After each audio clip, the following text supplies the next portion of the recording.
Our goal is simple: to recreate the parent-child bond, to renew its promise and light the way forward for all the beautiful children who are destined one day to walk this earth. But since this is my first public lecture, and you have so warmly welcomed me into your hearts, I feel that I want to tell you more. We each have our own story, and in that sense, statistics can become personal. They say that parenting is like dancing. You take one step, your child takes another. I have discovered that getting parents to rededicate themselves to their children is only half the story. The other half is preparing the children to reaccept the parents. When I was very young, remember that we had this crazy mutt. I remember we had this crazy dog, the mutt dog, named Black Girl. And she was a mix of wolf and retriever. Not only wasn't she much of a guard dog, she was such a scared and nervous thing that it is a wonder that she did not pass out every time a truck went by or a thunderstorm swept through Indiana. My sister Janet and I gave that dog so much love, but we never really won back the sense of trust that had been stolen by her previous owner. We knew he used to beat her. We didn't know with what, but whatever it was enough to suck the spirit right out of that dog. A lot of kids today are hurt puppies who have weaned themselves off the need for love. They couldn't care less about their parents. Left to their own devices, they cherish their independence. They have moved on in life and have left their parents behind. Then there are the far worse cases of children who harbor animosity and resentment toward their parents, so that any overture that their parents might undertake would be thrown forcefully back in their face. Tonight, I don't want any of us to make this mistake. That's why I'm calling upon all the world's children, beginning with all of us here tonight, to forgive our parents. If we felt neglected, forgive. Forgive them and teach them how to love again. You probably weren't surprised to hear that I did not have an idyllic childhood. The strain and tension that exists in my relationship with my own father is well documented. My father is a tough man, and he pushed my brothers and me hard, really hard. From the earliest age to the best, he wanted us to be the best performers we could possibly be. He had great difficulty showing affection. He never really told me he loved me, and he never really complimented me either. If I did a great show, he would tell me it was a good show. If I did an okay show,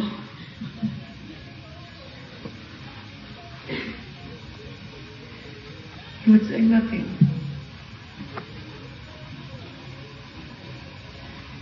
He seemed intent, above all else. I need tissue, I'm sorry. He seemed intent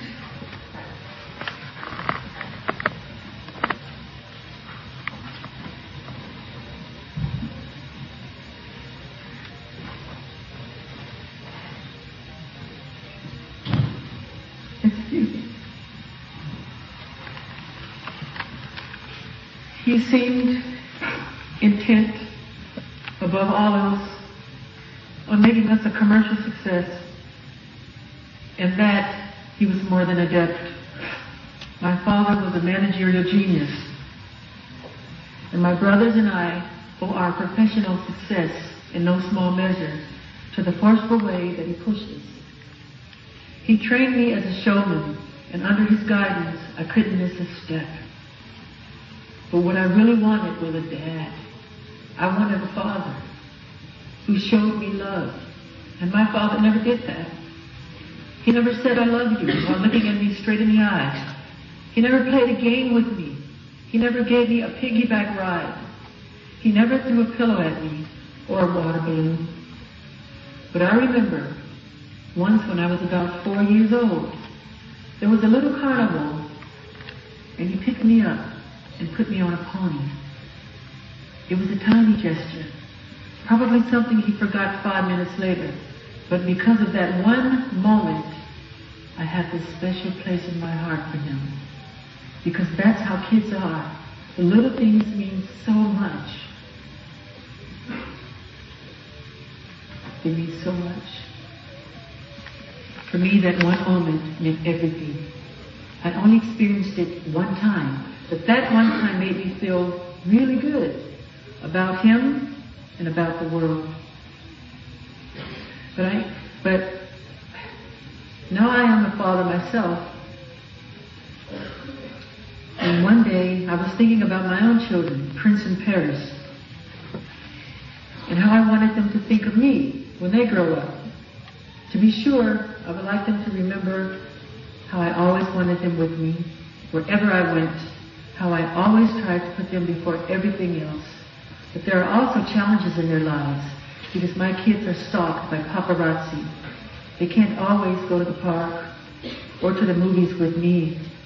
So, what if they resent me when they grow older? What if they resent how my choices impacted their youth? Why weren't we given an average childhood, like all the other kids, they might ask?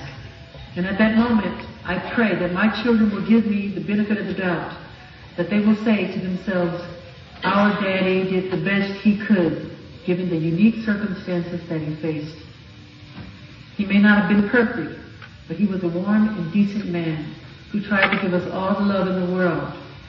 I hope that they will always focus on the positive things, on the sacrifices I willingly made for them, and not criticize the things they had to give up, or the errors I've made, and will certainly continue to make in raising them. For we have all been someone's child, and we know that despite the very best of plans and efforts, mistakes will always occur. That's just being human. And when I think about this, of how I hope that my children will not judge me unkindly and will forgive me, forgive my shortcomings, I am forced to think of my own father, and despite my earlier denials, I am forced to admit that he must have loved me. He did love me, and I know that.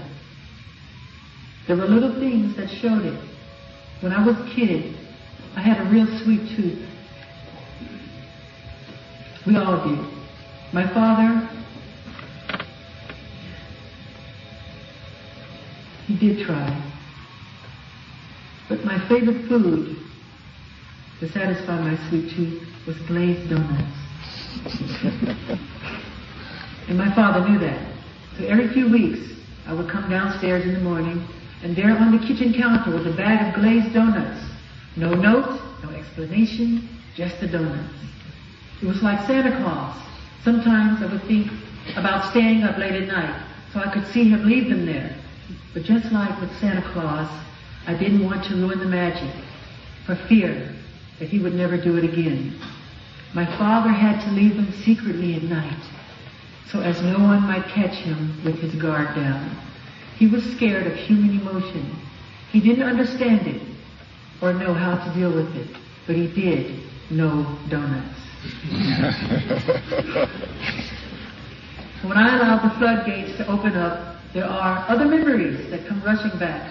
Memories of other tiny gestures, however imperfect, that showed that he did what he could.